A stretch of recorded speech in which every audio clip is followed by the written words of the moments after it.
Everyone wants to know that story. It's like it's almost like I was born with cancer. No. So cancer, without joking, came into my life in July of 2014. I was on a trip with a friend to Amsterdam, Paris, and London. I kept getting deep night sweats when I woke up in the morning, and I'm like, what's this?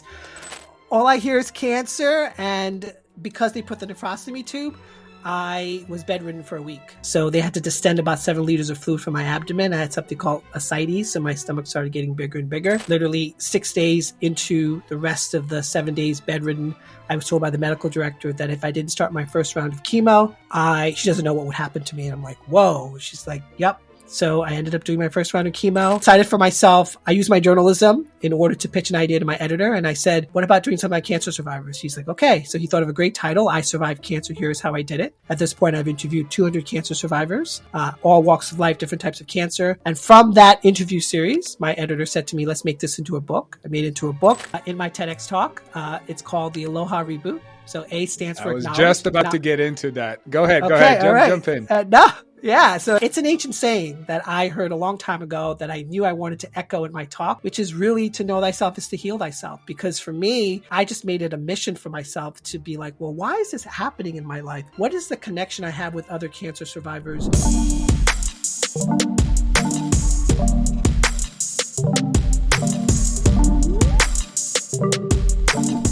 Welcome back to Boardsi Leadership Talks. I'm your host, Martin Rowinski, CEO of Boardsi.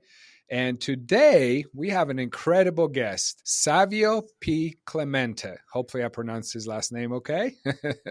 Savio is a TEDx speaker, board certified wellness coach, and stage 3 cancer survivor who has transformed his experience into a mission to empower others. Through his best-selling book, Media Journalism and Coaching, he inspires individuals to love their inner stranger and unleash their full potential.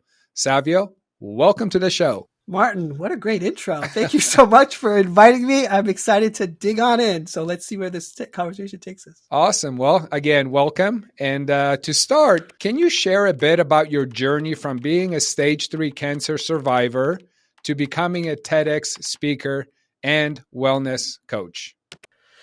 Everyone wants to know that story. It's like it's almost like I was born with cancer. No. So cancer, without joking, came into my life in July of 2014. I was on a trip with a friend to Amsterdam, Paris, and London. I kept getting deep night sweats when I woke up in the morning, and I'm like, what's this? I ended up coming back to the States. I had them again. At that point in my life, I only saw a naturopath, which basically analyzed my blood work and my dietary structure for about 10 years. He looked at it. He's like, oh, this could be 2 or 3 different things, my friend. He's like, go get a sonogram. I'm like, a sonogram? He's like, a sonogram. I'm like, okay.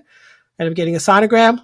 I did it. They wouldn't let me leave the office for an hour and a half. Finally, they came out, told me that a relative or a friend would have to come pick me up. I'm like, why?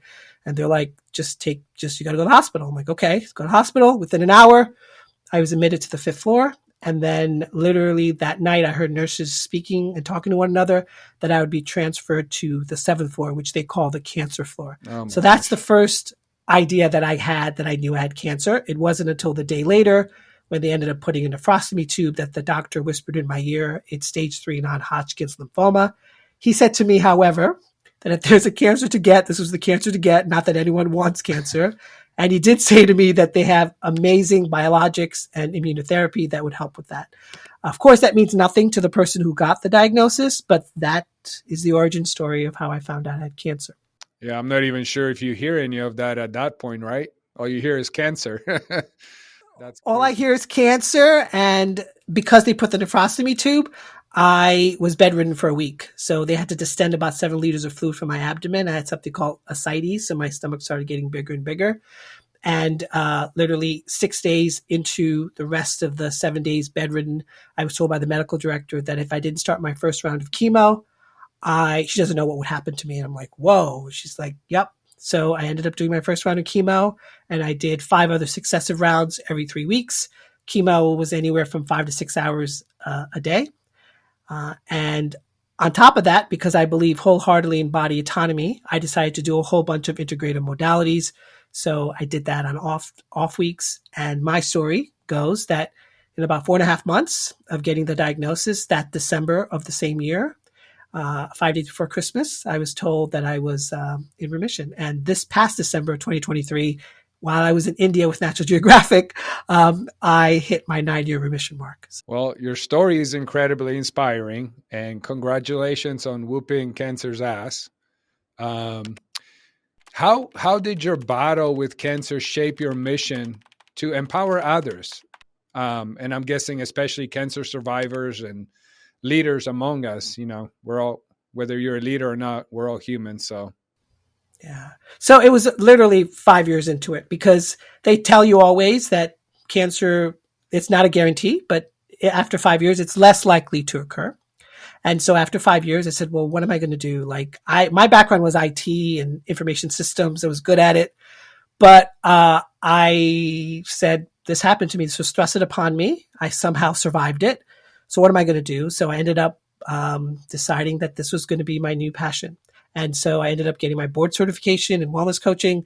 It's the same certification. The board certification is from the NBME, which is the National Board of Medical Examiners, who give doctors it's the same. So it was like a 4.5-hour test during COVID, wearing a mask, but I did it.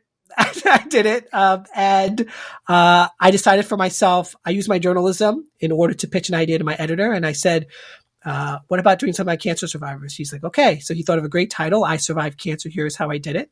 At this point, I've interviewed 200 cancer survivors, all walks of life, different types of cancer. And from that interview series, my editor said to me, let's make this into a book. I made it into a book. And literally the day after my birthday, it became a bestseller in a few categories, which to me, beyond the bestseller status, which is great, it's about the story of hope survived, that people can actually overcome this, that cancer doesn't have to be a death sentence. Because I kept hearing that over and over again, that I'm not just a statistic, I'm just not someone. And so all that really shaped my foray this past October into giving my TEDx talk. So I talked obviously about my cancer journey. I talked about what I discovered when it comes to wellness and illness, my interviews with cancer survivors. And also a pivotal point in that was a call to action, is really telling individuals, we can't choose whether you're a leader or aspiring leader or just a regular person on this earth trying to create great things for yourself and for your family. At the end of the day, we have a choice. These things are thrusted upon us. We don't know the cause of the effect. Who knows? But we have a choice, and the choice is whether or not we want to move forward. So I coined a great acronym in my TEDx talk. It's called the Aloha Reboot. So A stands for acknowledge. I was just about to get into that. Go ahead. Jump in. So A stands for acknowledge. So acknowledge where you are in the moment. L stands for listening. So listen to that inner voice. O stands for opening. And this is a huge part. It's opening yourself up to self-compassion and self-forgiveness, which honestly, cancer tested me on that, because I'm great at being there for other people, but I don't know if I'm so great at being there for myself. H stands for harnessing. So harness that wisdom.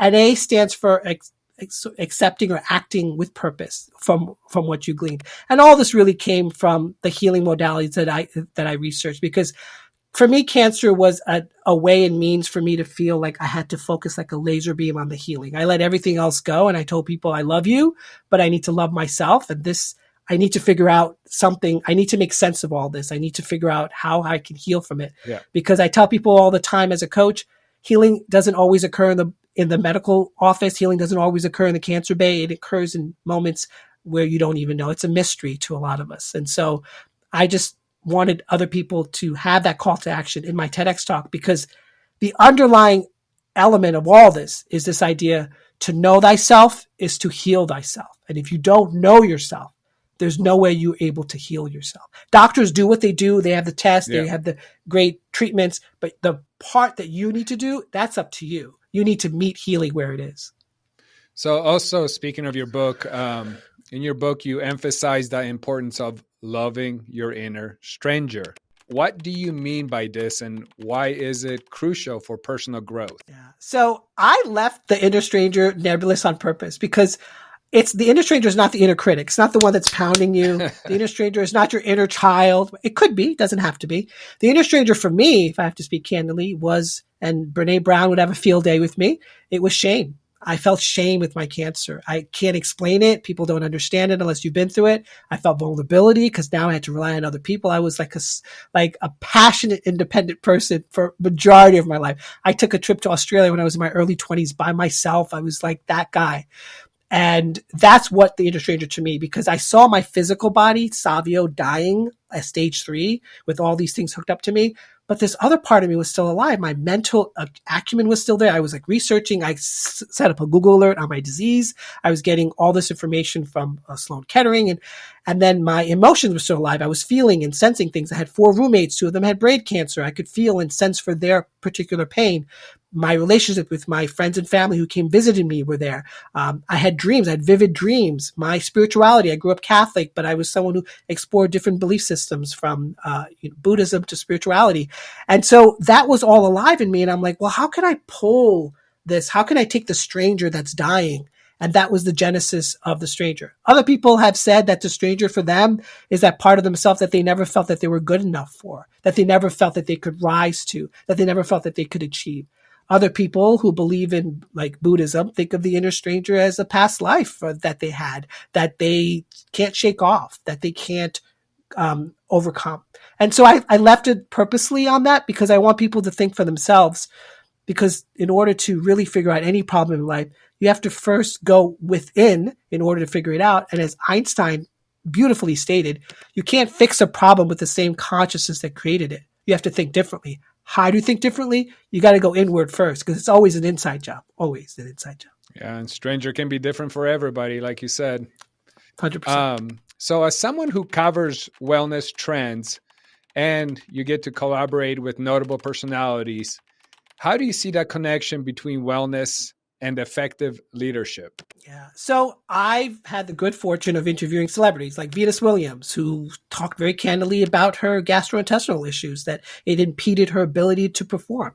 Talked to people like Ice-T and Deborah Messing and Carson Kressley, individuals who society thinks to a large degree they have it all. And when it comes to understanding where that pain and that purpose is, I think the key element is that most people really believe for themselves that they can't shake that problem, that the problem is too big for them. And so I often tell individuals, well, not only gratitude, right? Because my trainings really trained me on this idea of when you ask for gratitude list, you really should ask yourself, why is it that you're grateful for that thing? So if I'm grateful for my home, why am I grateful for it? How did that even happen? Because I worked really hard and did it. So I think effective leadership generally, or effective beingness in the world, is really about asking those deep-rooted questions for yourself and finding meaning in why is it that you're doing what you're doing, or why is it that you're trying to achieve what you're trying to achieve. In coaching, we talk a lot about this idea of vision. A vision is not the end result or the goal. A vision is how you want to be. How do you want to feel? How do you want to act in the world? Yeah, and a vision can also change over time, right? Yeah. Yeah. 100%. I mean, my vision did. Which is a good thing. You often say to know thyself is to heal thyself. Can you delve deeper into this philosophy and how it guides your coaching approach? Yeah. So people talk a lot about this idea of self-realization. Yogananda spoke about it, Autobiography of a Yogi. I just want to make it very simple for people because I think we're bombarded by so much content. All of us are doom scrolling on so many platforms. And so for me, it's really about listening to what I call the 3 brains, the head, heart, and gut, because there's a lot of anecdotal evidence that shows that gives some level of knowingness, some level of consciousness, that there's an awakening there. And so we all think with the mind, and that's wonderful. It's helped us in a lot of ways. It protects us in a lot of ways. But research has suggested that the heart really has a lot of resonance that really informs our decision making. We buy because we feel a certain way about a brand. That's just true. We also decide that something doesn't feel right in our gut. Why? There's a knowingness there. So it's really about tapping into that inner knowingness, or that inner feeling, or that inner sensation. And it's an ancient saying that I heard a long time ago that I knew I wanted to echo in my talk, which is really to know thyself is to heal thyself. Because for me, I just made it a mission for myself to be like, well, why is this happening in my life? What is the connection I have with other cancer survivors? Why did this even happen in my life? And maybe I won't know the answers, but I think the key there is to start going on that road to discovery. Because if you don't go on that road to discovery, you'll never know what greater things await you. Absolutely. Let's talk a little bit about your journalism. Your work as a media journalist involves sharing stories of resilience. Are there any particular stories that have profoundly impacted you? So at this point, I've had 7 different series. So it started off with I Survived Cancer, Here's How I Did It. I did one where 5 things you need to know from a doctor's perspective, from a cancer doctor's perspective.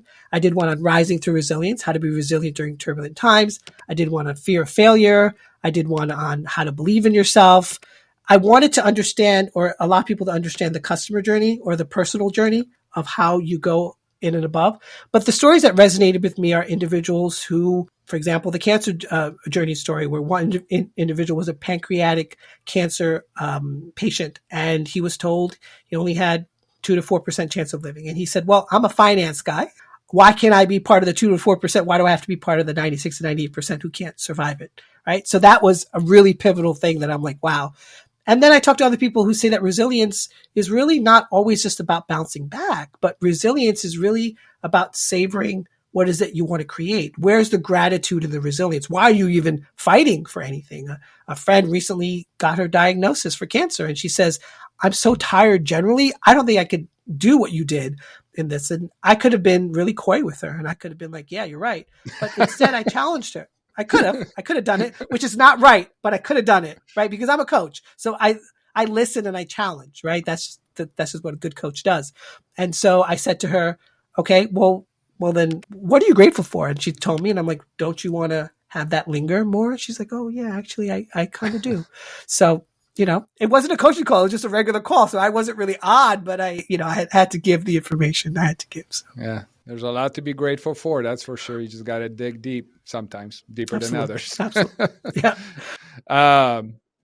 So obviously you dedicate your time for Q&As and interactive sessions. And how important is it for you to engage with your audience on a personal level? And what do you gain from these interactions? Oh, I live, Martin, I live in that world. Because I've done many speaking opportunities where they're like, these are the questions. I'm like, okay, that's wonderful. But the coach in me and the interviewer in me like fuse. And when I do Q&A, like the best of me comes. I have both compartments of myself in that. And I think the key element is when someone asks a question, it's not always about the question that they're asking.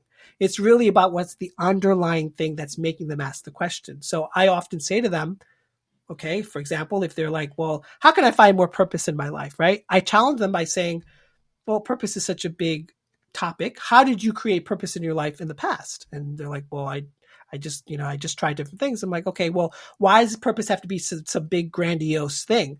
And then I challenge them even further by saying, well, okay, what's the purpose of all of us floating on this giant rock called planet Earth in space among other planets, which we can't really reach, or we reach some of them. And then it makes them think to themselves, oh, maybe it doesn't have to be this big bombastic thing. It could just be something as small as, let me just try to figure out how to move the needle a little bit tomorrow. That's awesome. Yeah. It doesn't have to be a big thing, right? It doesn't have to be a big thing. I think we all create that because everyone wants the views on TikTok to create the fact that what they said meant something. But at the end of the day, if it means something to you, that's all that matters. Awesome. What upcoming projects or initiatives are you excited about, and how do you plan to continue spreading your message of resilience and transformation besides being on my awesome show? Absolutely. Well, thank you for inviting me. So my TEDx talk, 7 Minutes to Wellness, How to Love Your Inner Stranger, is doing really, really well. From that, there's a lot of opportunities for speaking engagement. So I see myself using that as a route to not only talk about my thought leadership, but also just expand the conversation when it comes to this idea of resilience, transformation, and this idea of overcoming adversity, no matter what the adversity is, because we can only become unstoppable leaders, as my catchphrase is that if we ourselves embody that leadership for ourselves first, so that it then goes out to the world. The other things I want to do is I actually, when everybody in the back of the 90s, when I graduated college, wanted to get the MBA, which was easy to do, I decided I didn't want to. So at some point I want to get my MBA and fuse my love of tech, which is what I feel like I'm intuitive, naturally good at, with my love of wellness. So somehow I want to form a company. I don't know what that is yet because our needs are changing so rapidly. We'll see where that takes us. But beyond that, I've been fortunate enough to travel and see how wellness impacts different cultures. Like I covered a wellness retreat in Italy and India for National Geographic this past December. So it's really just about understanding where the need is and how to fulfill that. All right. And lastly, before I ask you a couple of funny questions, what advice would you give to someone looking to transform their obstacles into opportunities for growth and leadership? I would say first, survey yourself. Ask yourself the question, are you doing it for you or are you doing it for someone else? So I jokingly once said on a call back when American Idol was a big beat, people would say all the time, I'm doing this for my mama. I'm doing this for my daddy. No. You sing for you, because if you're carrying too much, it's too much pressure. That's the thing I felt, to be honest with you. A lot of people were like, you getting this? I have no doubt you're going to overcome this. And it was great that they have confidence in me, but I felt the pressure. I'm like, oh, this is a lot of pressure. I don't need this. So I think the key is survey yourself, figure out for yourself, are you doing it for you or doing it for someone else? Right. And I get it. People have families and kids and stuff to feed. I get that, but you need to figure out for yourself your next move. So that's number one.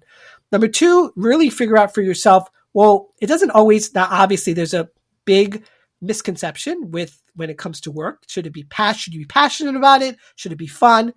And I say there should be a combination of all those experiences. It doesn't always have to be fun. It doesn't always have to be passionate. It could just be something where certain moments of the day are fun and passionate.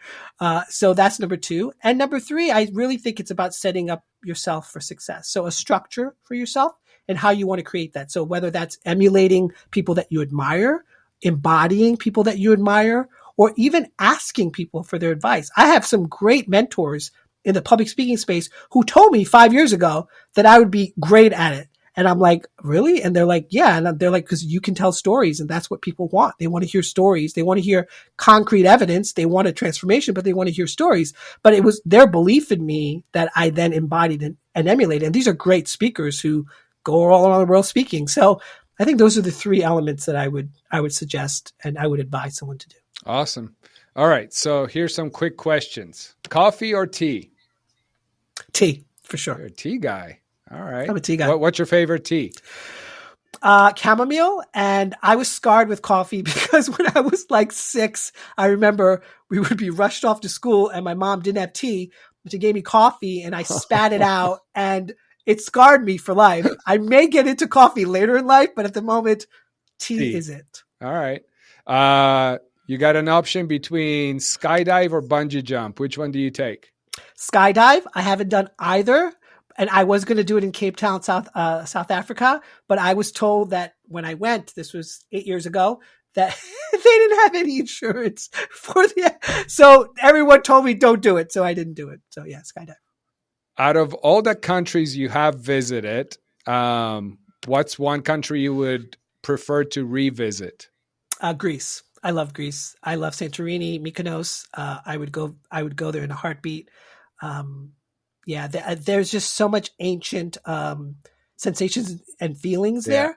But I will say I will say this one thing. When I stepped foot in Capri, I felt like I knew my way around and it was the oddest experience I've ever had. I felt so comfortable. It was crazy. Were you there last year or? No, I was in Capri probably, it was before COVID, so probably 6 years ago. Okay. We were there last year. And we were a couple of islands in Greece and Amalfi Coast. It was a good trip. Yes. Love that area. Out of the countries you haven't been to, which I'm sure there's probably a pretty good list, what's the number one spot you want to go to next? So TikTok is telling me that Japan is living in 2050. I got to see this for myself. But beyond that, I would definitely say Singapore. It just feels like the right city for me in terms of the fact that they want to move forward. Like I often find myself, and this is nothing against Biden administration, but although some of it might be, it's the fact that we can't. Why do we have worse off roads than I did when I was a child. I'm so confused by that. And if we don't have actual roads, how can we ever? I was promised, by the way, as a 90s and 80s kid, that by this time we would have flying cars. That's not happening. So if we can't fix the roads, we can't fly. That's all I got to say about that. Or if we can't fix the roads, let's hurry up and start flying. One of the two. Okay, but then we need. Okay, all right, but that gets into a whole big. I know. Back to the Future situation. Okay, good. Awesome. So if you had literally 30 seconds to say something in front of 100,000 audience, and you really wanted to make sure you inspire one person, what would that 30-second 2 sentences be? I would probably speak to the heart of the matter. So I think all of us as humans living on this planet often feel like we are not being seen, we're not being heard, that people don't really get them. And I think at the end of the day, it all stems from our ideal version of what it is we see in ourselves reflected back. So I would urge them specifically to, going back to my TEDx talk, love your inner stranger, figure out ways to actually allow yourself to be seen and have the confidence to know that you matter. Awesome. So what's the best way for people to get a hold of you? This is your pitch. Yeah, you can go to my website, Savio, Savio, P as in Peter, which is my middle initial, Clemente, Clemente. On there, I have a weekly newsletter, which I call The Three Brains, Head, Heart, and Gut. And I recently posted, I covered the red carpet at the Oscars, and I talked about, do I belong on a sea of Hollywood's elite? Do I actually belong, even though I was invited and credentialed and everything? So I'm very honest with it, so they can follow me there. I have my 90-day coaching program, one-on-one, where I speak about medical adversity and allowing individuals and leaders to flourish and become unstoppable. And then you can see my TEDx talk, so they can go there. And on social media, on every platform, I'm at The Human Resolve. Incredible. Okay. Well, thank you for joining us, Savio. Your insights are truly transformative. For our listeners who want to learn more, you just heard him say it, but be sure to check out Savio's work and his Aloha Reboot, let's not forget that, program. Until next time, keep leading with resilience and purpose. Thank you, Savio. Thanks, Martin. It's been a pleasure. Thank you for tuning in to Leadership Talks. Don't forget to subscribe for more insightful conversations with industry leaders. Your support means a lot to us.